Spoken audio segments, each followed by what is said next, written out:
Muxlislar futbolchining sevgilisini tashqi ko'rinishi uchun masxara qilishdi. Lekin uning javobi butun stadionni jim qildirdi.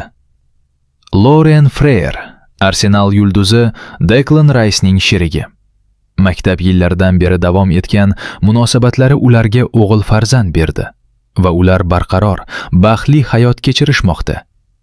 Lekin anonim xabarda millioner futbolchi yulduz semiz qiz bilan sevishayotgani aytilgach, hammasi keskin o'zgardi.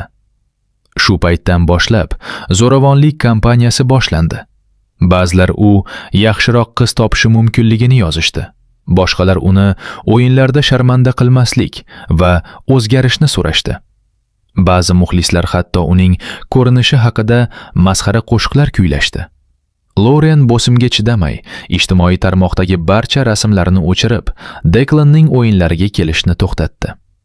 Shunda Declan Rice vaziyatga chek qo'yishga qaror qilib, sevgan ayolini qat'iy himoya qildi. Matbuot anjumanida u aniq dedi: "Lorien, hayotimning muhabbati. Menga boshqa hech kim kerak emas."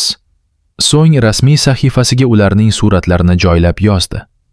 "Men hech kim bo'lmaganimda yonimda edi. Odamlar nima deyishidan menga farqi yo'q. Men sen bilan abadiy qolaman."